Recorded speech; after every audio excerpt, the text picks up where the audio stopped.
El precio de la soberbia. 3 vidas por un. No te debo nada. Atención.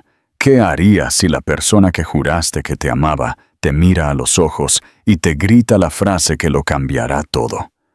No te debo nada, ni a ti ni a tu hijo. 2 años después, él encontró 3 niñas pequeñas con sus mismos ojos de hielo y comprendió que se había equivocado en todo.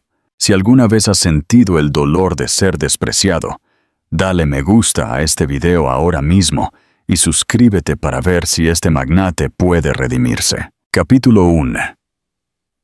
El frío del ático en Madrid. La lluvia caía en láminas constantes contra los altos ventanales del ático de Héctor Varela en el corazón de Madrid, su sonido mezclándose con el zumbido distante de la ciudad. Dentro, el aire era espeso, cargado de palabras ya dichas que no podían retirarse. Elena Ríos estaba cerca de la puerta, con las manos temblándole mientras intentaba mantener la compostura. Sus ojos vidriosos pero desafiantes. Héctor estaba al otro lado de la sala, alto, de rasgos afilados, su expresión petrificada. Su cabello rubio pálido captaba la tenue luz, haciéndolo parecer el hombre que la gente temía y admiraba. Un magnate inmobiliario hecho a sí mismo, poderoso, disciplinado y, ante todo, implacable. Pero en ese momento, también había algo frágil y casi humano, enterrado bajo la ira y el miedo. «Tú no puedes simplemente huir de esto», dijo Elena en voz baja, su voz temblando, pero audible por encima de la tormenta. «No te estoy pidiendo nada, solo pensé que debías saberlo». Su mano fue instintivamente a su vientre, un pequeño gesto que hizo que la mandíbula de él se tensara. Héctor se dio la vuelta, caminando hacia el ventanal. Su reflejo lo miraba, indescifrable. «No debiste venir aquí», dijo finalmente, su tono cortante y frío. «Sabías lo que era esto desde el principio. Sabías que no era el tipo de hombre que podía darte lo que querías». Los labios de Elena se entreabrieron, pero no salió ningún sonido. Quiso decirle que nunca había querido nada de él, que lo que habían compartido había sido real, aunque solo fuera por un corto tiempo. En cambio, respiró hondo y dijo: «Esto no se trata de lo que yo quiero, Héctor. Se trata de lo que es justo». Se giró bruscamente, sus ojos azules tan duros como el cristal. «¿Justo?», repitió, casi riéndose. «¿Crees que es justo que me lances esto ahora? ¿Que arruines todo por lo que he trabajado? Sabes cuál es mi vida, Elena. No puedo tener esto. Ni ahora, ni nunca». Ella dio un paso adelante, las lágrimas rompiendo su autocontrol. «No se trata de tu carrera o tu reputación. Esto es una vida, Héctor. Nuestra vida». El silencio que siguió fue sofocante. Él la miró fijamente por un largo momento, y luego pronunció las palabras que lo perseguirían durante años. «No te debo nada, ni a ti ni a tu hijo». La sala se quedó inmóvil. El sonido de la lluvia pareció detenerse, como si el mundo mismo contuviera la respiración. Elena lo miró, el color drenándose de su rostro. No gritó, ni discutió. En cambio, enderezó los hombros y susurró: «Te arrepentirás de esto algún día». Luego se dio la vuelta, abrió la puerta y se fue. Él no la siguió. Se quedó allí, escuchando el eco de sus pasos desvanecerse por el pasillo, e intentó convencerse de que había hecho lo correcto. Se dijo a sí mismo que el amor era una distracción, que la debilidad no tenía cabida en la vida que había construido, que aislarla era necesario. Sin embargo, incluso mientras repetía esas mentiras, un pequeño e inusual dolor comenzó a extenderse en su pecho.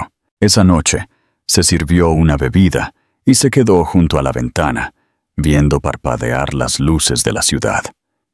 Pensó en su risa, en la forma en que ella solía mirarlo como si pudiera ver más allá de las capas de acero y ambición con las que se había envuelto.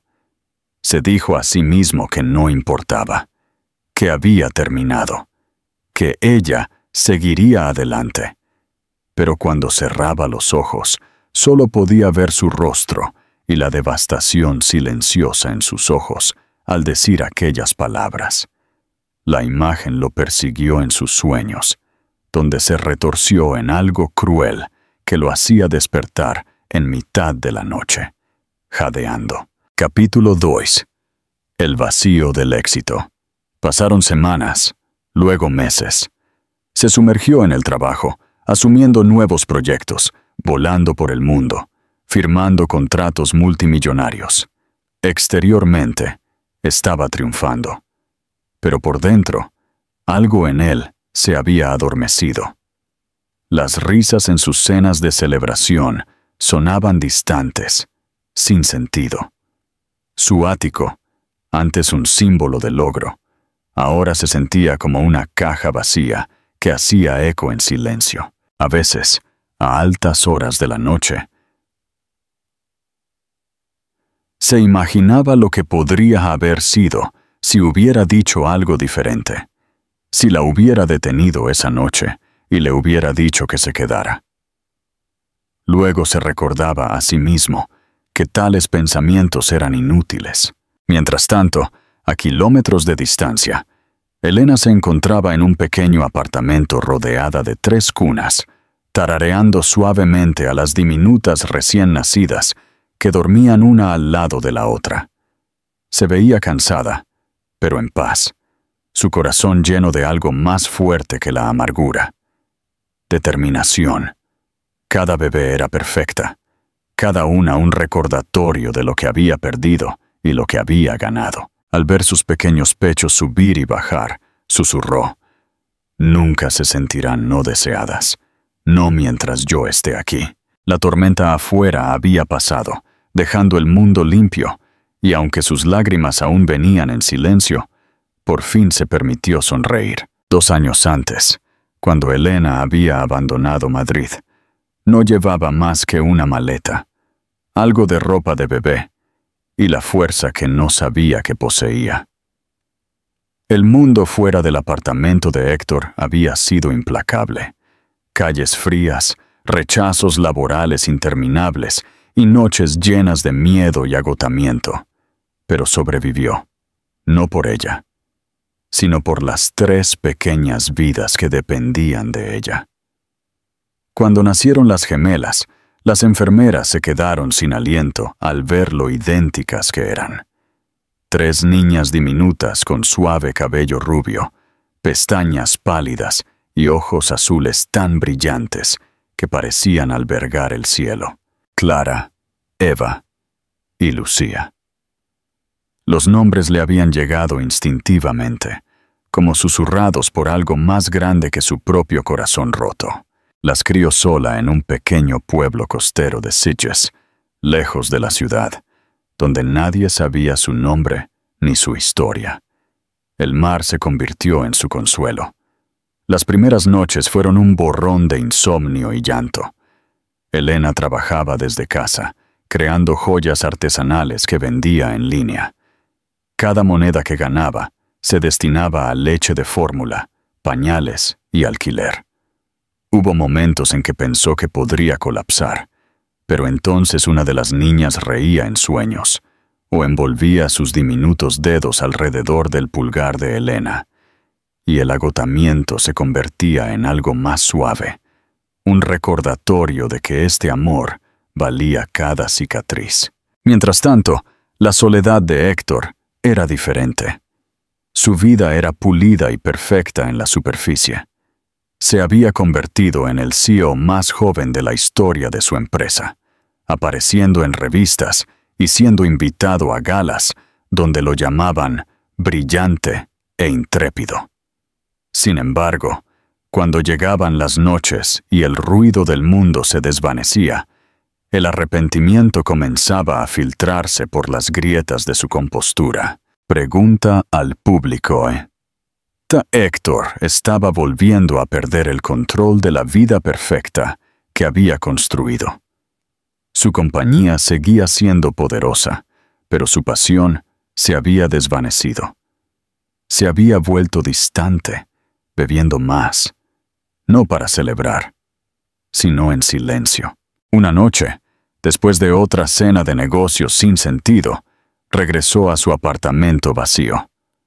Sacó un pequeño marco de fotos que había mantenido oculto. Era una imagen de Elena, riendo, el sol atrapado en su cabello. La miró fijamente durante mucho tiempo antes de susurrar. No lo dije en serio. La verdad lo estaba sofocando. Le importaba más de lo que podía soportar. En ese mismo instante, Elena, en Sitges, estaba en su sofá, acunando un pequeño par de zapatos que una de las niñas había dejado de usar. «Te estás haciendo demasiado grande, mis amores», susurró, sonriendo suavemente. Ni él ni ella sabían que el destino ya estaba acercando sus caminos nuevamente, preparando el escenario para el momento en que el pasado que intentaron olvidar exigiría ser enfrentado. Interacción. El orgullo le costó a Héctor 2 años de la vida de sus hijas. Si fueras Elena, la rabia o la supervivencia sería el motor que te mantendría en pie en la oscuridad. Cuéntanos tu opinión en los comentarios. CTA de mitad de historia. Si crees que Héctor merece luchar por una segunda oportunidad, comparte este video con un amigo que necesite una historia de redención. Capítulo 13. El encuentro junto al mar. La compañía de Héctor estaba preparando un proyecto de expansión cerca de la costa, y cuando su asistente le entregó el archivo, algo en el nombre del pueblo, Sitges, le llamó la atención. En una semana, programó un viaje para revisar personalmente el nuevo sitio del proyecto. Sus colegas asumieron que era negocio. Él no los corrigió, pero en el fondo sabía que esto era más que contratos. Cuando llegó, el aire olía a sal y lluvia. El pueblo era pequeño, encantador y modesto. Pasó el primer día en reuniones que apenas escuchó. Su mente seguía a la deriva hacia las calles de afuera, los rostros de extraños. Esa noche, incapaz de dormir, salió a caminar. Se detuvo en una cafetería junto al mar, y fue entonces cuando las vio. Una mujer con cabello castaño largo atado sin apretar, con un sencillo vestido azul, y 3 niñas pequeñas sentadas a su lado, idénticas hasta el más mínimo detalle. Se reían por un helado derramado, sus ojos azules brillantes de alegría. El sonido lo paralizó. No podía moverse. No podía respirar. Por un momento, pensó que estaba imaginando cosas, que su culpa finalmente había engendrado visiones. Pero cuando la mujer levantó la vista y sus ojos se encontraron, él supo la verdad. Era Elena, y esas 3 niñas pequeñas, su cabello, sus ojos, incluso sus pequeños gestos, eran él. Lo supo con una certeza que golpeó más fuerte que cualquier cosa que hubiera sentido en su vida. Su corazón palpitó mientras ella recogía servilletas, riendo suavemente, sin ser consciente de su mirada. Se quedó allí mucho después de que se marcharan, su café enfriándose en su mano, su pulso todavía acelerado. Había caminado, no solo lejos de ella, sino de toda su vida. Aldisa. Día siguiente, condujo hasta la cafetería de nuevo. Después de horas de espera tensa, la vio. Elena caminaba por la calle, con 2 de las niñas de la mano, mientras la tercera saltaba adelante. Salió del coche antes de poder dudar, su voz suave al pronunciar su nombre. Elena. Ella se quedó inmóvil, de espaldas. Cuando se giró, el aire entre ellos se desvaneció. Sus ojos se abrieron y el color huyó de su rostro. Las niñas, sintiendo algo inusual, se quedaron en silencio y se aferraron a su falda. «¿Qué estás haciendo aquí? preguntó ella, con voz baja pero firme. Vine por negocios, dijo él, con la garganta seca, pero cuando te vi, se detuvo. No había forma de terminar esa frase que no sonara vacía. Elena negó con la cabeza lentamente. No quisiste saberlo. Esa es la diferencia. No tenía defensa. Cada excusa moría en su garganta porque ella tenía razón. Son preciosas, dijo, con sus ojos fijos en las niñas. Ella dejó escapar una risa amarga. No, se parecen a ti. Todos los días me despierto y veo tu cara 3 veces. Y todos los días me recuerdo a mí misma que lo hice sin ti. Héctor sintió que su estómago se encogía. Sé que no tengo derecho a pedirte nada, dijo en voz baja. Solo quiero una oportunidad para conocerlas. Por favor, ¿crees que puedes simplemente volver después de 2 años? Dijo ella, con los ojos brillando de ira. ¿Sabes lo que fue? Criarla sola, trabajar por las noches, preocuparme por si podía alimentarlas, mantenerlas calientes. No tienes derecho a pedir nada. Tienes razón, dijo finalmente. No merezco una segunda oportunidad, pero no me iré hasta que arregle esto. Ya ni siquiera sabes lo que significa arreglar, dijo ella suavemente. Vuelve a tu mundo, Héctor. Sobrevivimos sin ti. No necesitamos que nos salves ahora. Ella comenzó a alejarse, sus hombros cuadrados, sus hijas rodeándola como pequeños reflejos de la mujer en la que se había convertido.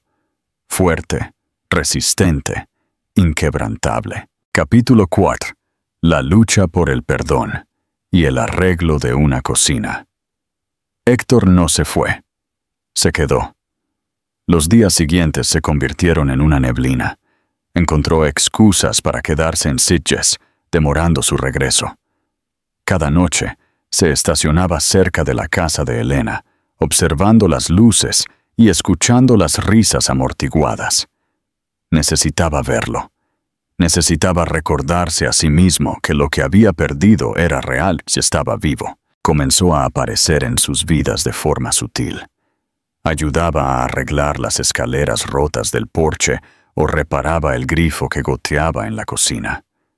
Elena se resistió al principio, sospechando de sus intenciones, pero era imposible ignorar cómo las niñas, Clara, Eva y Lucía, respondían a él. Comenzaron a llamarlo Señor H., su versión mal pronunciada de su nombre, y él no las corrigió.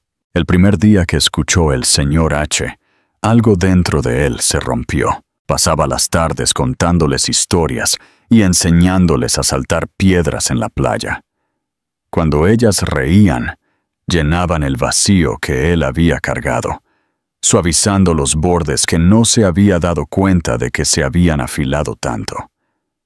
Él quería decirles la verdad, reclamarlas, pero el miedo lo detenía. Temía que la verdad, dicha demasiado pronto, destrozara la frágil paz. Una tarde lluviosa, Eva se puso enferma con fiebre. El pánico en los ojos de Elena era el mismo que recordaba de aquella noche en el ático. Sin decir una palabra, Héctor entró, moviéndose con un propósito silencioso. Consiguió toallas frías, ayudó a medir la medicina y se quedó junto a la cama de la niña hasta que se durmió. Cuando se levantó, Elena lo estaba mirando. «No tienes que quedarte», susurró. «Lo sé», respondió él suavemente. «Pero quiero hacerlo». Esas palabras, simples y sinceras, colgaban entre ellos como una frágil tregua. «¿Crees que esto cambia algo?», dijo ella horas después, su voz apenas audible. «No, no cambia el pasado», dijo él, negando lentamente con la cabeza. «Pero tal vez pueda cambiar lo que viene después». «Siempre tuviste las palabras adecuadas», dijo ella. «El problema es que nunca tuviste el corazón adecuado». «Tienes razón», admitió él en voz baja. «Pero estoy tratando de arreglar eso». Cuando la fiebre se rompió, Elena lo encontró dormido en la silla junto a la cama. Había una paz en él que ella nunca había visto. Días después, mientras las niñas jugaban afuera, Elena le trajo una taza de café. Él la tomó con un tranquilo «Gracias», sus dedos rozándose por primera vez en años. El aire entre ellos se cargó de todo lo no dicho. Capítulo 20. La decisión de la madre y el nuevo comienzo. Las semanas se convirtieron en un ritmo que se sentía casi natural.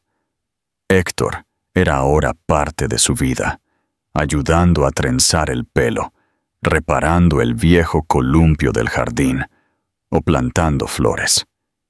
Elena todavía mantenía su distancia emocional, pero ya no se estremecía cuando él estaba cerca. Él había aprendido a reír, una risa genuina que le llegaba a los ojos. Una noche, mientras limpiaban la cocina, la tensión entre ellos era palpable. «¿Qué estás haciendo realmente aquí, Héctor?», preguntó Elena de repente.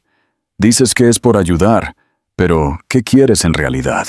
«Solo quiero ser parte de sus vidas», dijo él finalmente.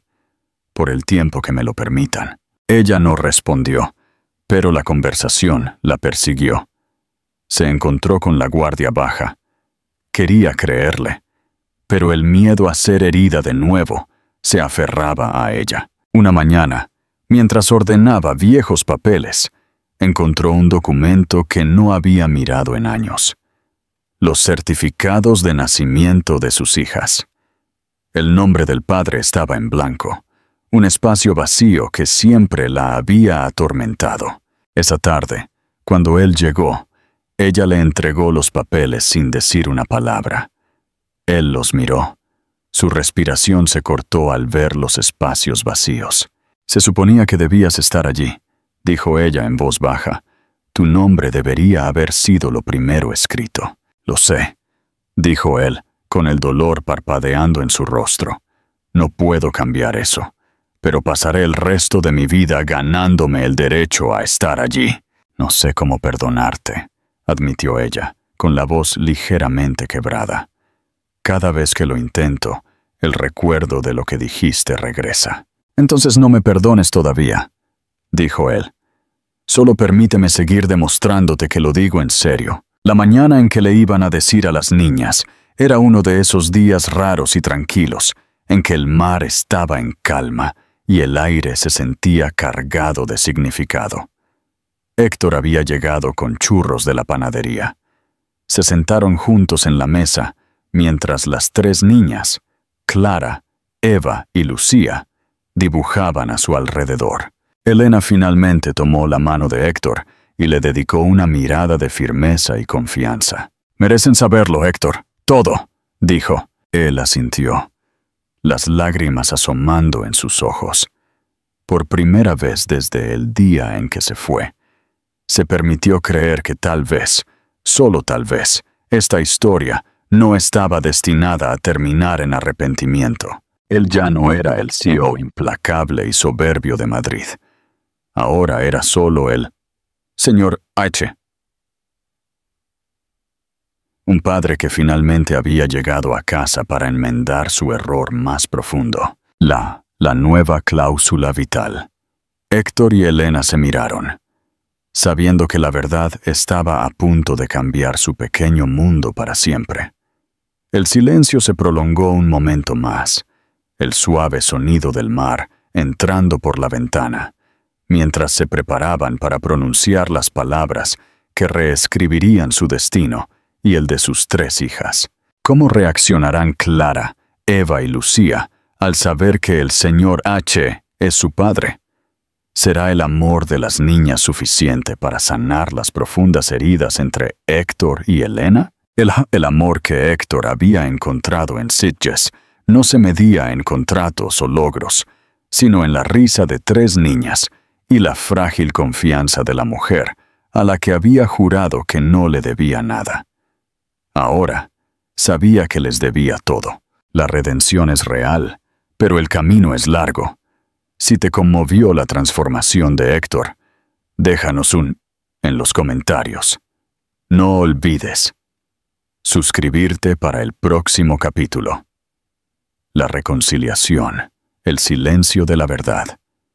El silencio que siguió a la declaración de Elena se hizo más profundo que el sonido del mar. Héctor tomó aire lentamente, sintiendo el peso de 2 años de mentiras y arrepentimiento concentrarse en su pecho. Miró a Elena. Ella le devolvió la mirada con una mezcla de miedo, desafío y una fe tenue en la transformación que él había demostrado. «Sí», susurró, con la voz apenas audible. «Estoy seguro. Han esperado suficiente». Se levantaron de la mesa de la cocina, las migas de pan y los dibujos de las niñas esparcidos a su alrededor, monumentos a la vida simple y hermosa que él había despreciado. Elena condujo a Héctor hasta la sala de estar, donde Clara, Eva y Lucía estaban absortas en la construcción de un castillo de arena con bloques de madera. Las niñas levantaron la vista cuando sus padres se acercaron.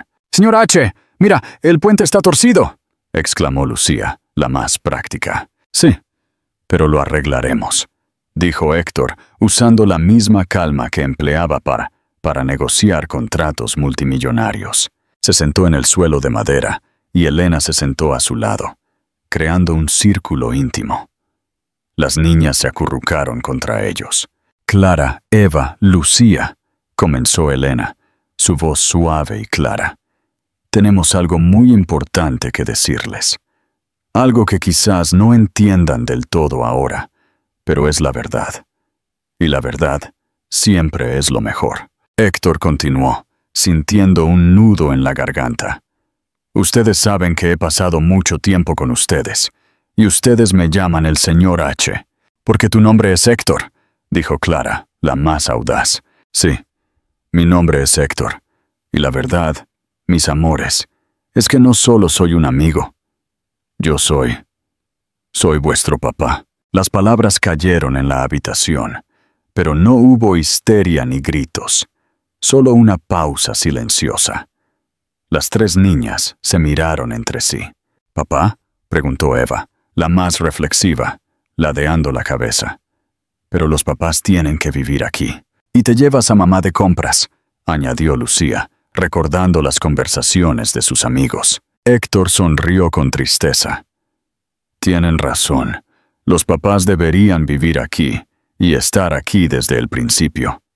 Me equivoqué mucho, mis amores. Cometí un gran error. Me fui antes de que nacieran. Pero lo que no sabías es que cada uno de ustedes, Clara, Eva y Lucía, tiene un pedacito de mí. Miren vuestros ojos». Se arrodilló, con el rostro a la altura de ellas, y se quitó las gafas de sol que siempre llevaba puestas. Sus ojos azules, penetrantes y ahora llenos de una vulnerabilidad recién descubierta, se encontraron con los 3 pares de ojos azules que lo miraban con una curiosidad inocente. «Vuestros ojos son mis ojos. Vuestro cabello rubio es como el mío. Sois mías. Sois mis hijas, y os quiero más de lo que jamás he querido nada en toda mi vida». Eva se acercó y tocó su mejilla. «Entonces, ¿por qué no estabas aquí?». La pregunta de la niña, tan sencilla y honesta, lo golpeó más fuerte que cualquier junta directiva. «Porque era un cobarde», dijo Héctor, luchando por contener las lágrimas. «Era tonto y estaba asustado, y pensé que el trabajo era más importante. Pero he pasado 2 años muy tristes sin ustedes. Ahora he vuelto para quedarme, si vuestra madre me lo permite». El triple sí de las trillizas. Las niñas se giraron hacia Elena, la autoridad máxima. El rostro de Elena era un mar de emociones, pero había una quietud que no existía hace 2 años. «¿Es verdad, mami?», preguntó Clara. «Sí, mi amor, es verdad. Él es vuestro padre, y ha vuelto porque os quiere. Pero la decisión de si se queda en nuestras vidas es de nosotras». Eva, la pequeña filósofa, hizo la pregunta final. «¿Prometes que si te vas otra vez, nos lo dirás?». Héctor tomó la mano de su hija y la besó suavemente. «Prometo, mi amor. Juro ante el mar que nunca más os dejaré. y mi vida será demostraros que mi palabra vale algo. Las 3 niñas lanzaron un grito al unísono, no de alegría abrumadora, sino de aceptación simple. De repente, el señor H era solo papá, y el juego con los bloques continuó, con Héctor ahora participando como un constructor comprometido. La intensidad de la confesión se había disuelto en la rutina de la infancia. La conversación más difícil. Cuando las niñas se quedaron dormidas esa noche, Elena y Héctor estaban solos en el porche, el sonido de las olas susurrando su ritmo. La luna derramaba una luz plateada sobre sus rostros. «Ha ido bien», dijo Héctor, su voz áspera por la emoción. «Pensé que gritarían o llorarían». «Son niñas», dijo Elena, bebiendo su té. Para ellas, solo era la pieza que faltaba en su juego. El problema somos nosotros. Lo sé, lo que dijiste en el ático no era solo una frase, Héctor. Era una cláusula de vida. Me dijiste que no me debías nada. Ahora, te diré mi cláusula. No te lo voy a poner fácil. Héctor asintió. No lo espero. La redención no es una donación, Héctor. Es un proceso largo y tedioso. Si quieres ser su padre, tendrás que ser el padre que nunca fuiste para ellas. Significa mañanas, noches, pañales, aunque ya no, clases de natación, reuniones de la escuela. Y no podrás simplemente arrojarles dinero. No lo haré. Me quedaré aquí, Elena. Pediré un traslado a la oficina de Barcelona. Dejaré Madrid. Elena lo miró con sorpresa. Eso es un gran sacrificio para el señor Varela. Lo es. Pero la verdad es que mi vida en Madrid estaba vacía. Este pueblo, ellas, llenan el vacío que construí con mi orgullo. Bien, tendrás una oportunidad. Pero no una segunda oportunidad conmigo, sino una oportunidad de ser el padre que ellas necesitan. Elena se levantó y miró el vasto mar. «Y mi parte», dijo con voz firme. «Mi parte es perdonarme a mí misma por haber creído que merecía que alguien me tratara así, y por la rabia que sentí». Héctor se acercó, pero se detuvo, respetando la distancia. «Te quiero, Elena. Siempre te quise. Tú amabas la idea de lo que yo podía hacer por tu carrera», corrigió ella. «El amor real se basa en la presencia, no en la promesa. Tendremos que construir eso desde cero, señor H». Él asintió. El camino sería largo, pero por primera vez en 2 años, el dolor en su pecho no era de arrepentimiento, sino de esperanza. Estaba de vuelta en el juego de su vida y por primera vez estaba jugando por las razones correctas. Pregunta al público y zeta final. Héctor ha prometido quedarse y dejar Madrid por completo.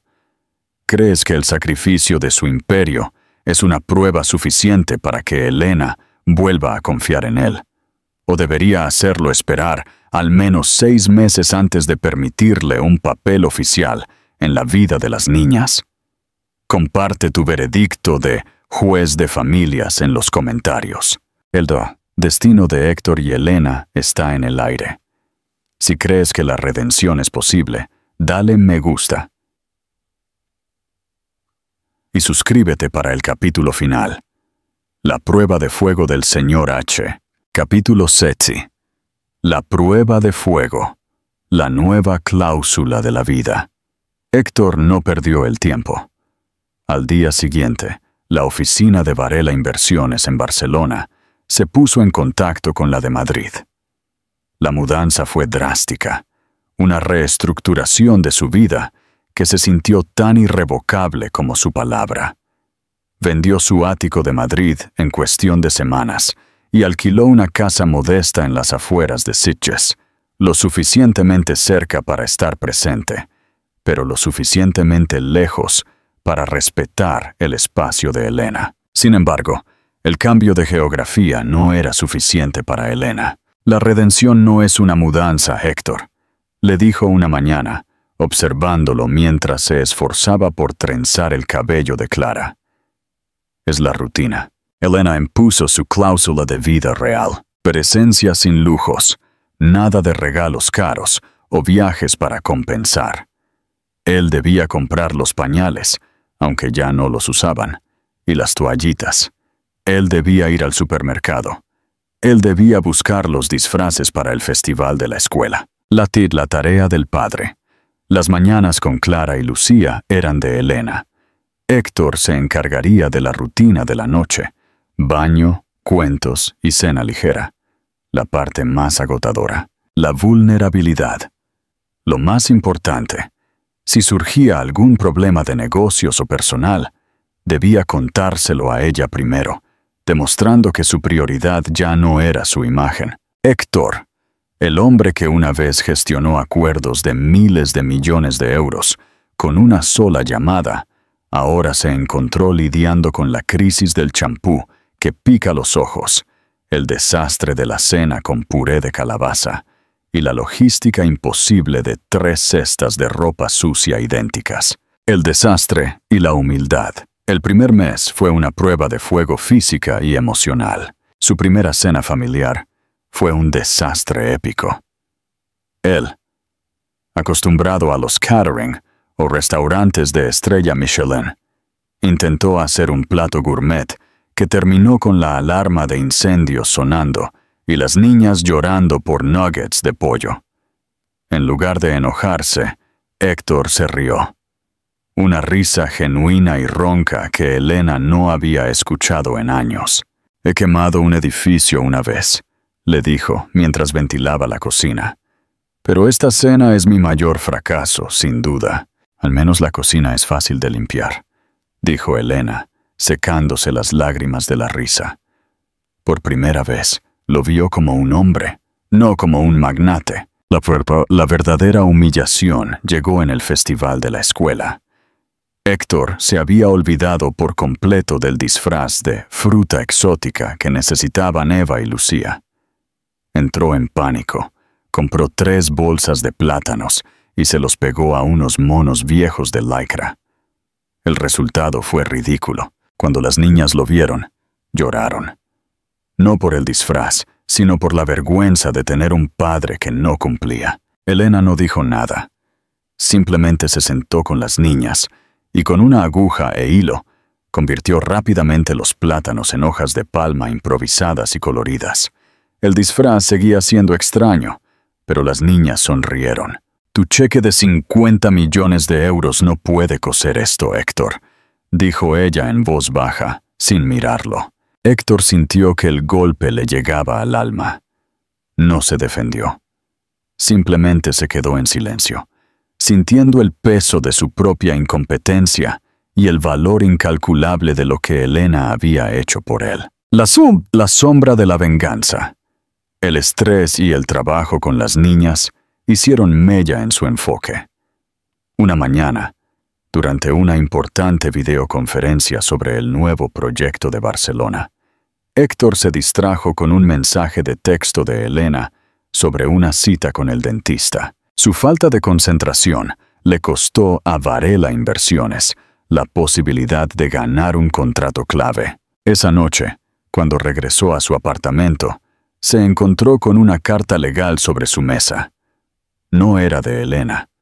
Era de su ex socio en Madrid, Ricardo, a quien Héctor había ascendido y despedido después de su partida. Ricardo lo demandaba por uso indebido de información privilegiada, un golpe bajo y sucio. Ricardo estaba usando los errores de Héctor y su distracción para vengarse. Héctor entró en pánico. Este era el tipo de escándalo que destruiría su nombre, el nombre que las niñas ya habían comenzado a aceptar. Rompería la confianza de Elena. Su primera reacción fue ir a Madrid y usar su antiguo poder para aplastar a Ricardo. En cambio, recordó la cláusula de Elena: vulnerabilidad primero. Con manos temblorosas, condujo hasta la casa de Elena. La encontró en el porche, bebiendo su té de hierbas. «Tengo un problema», dijo con la voz ahogada. «No es de las niñas, es mío, y creo que voy a arruinarlo todo». Le mostró la carta de Ricardo. Le explicó el riesgo, la posible vergüenza pública. Ella lo leyó lentamente, sin mostrar emoción.